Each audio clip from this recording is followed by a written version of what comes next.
ትናንትና ቀን ድረስ ኢትዮጵያዊ መሆን አፍሬ አላውቅም።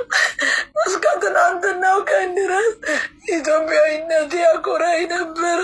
እስከ ትናንትናው ድረስ እኔ ኢትዮጵያዊ ነኝ ለማለት አፍሬ አላውቅም።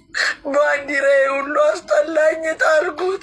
ባንዲራውም አስጠላኝ። እኔ ኢትዮጵያ አይደለሁም ለዝች ልጅ ፍትህ እስካላየሁ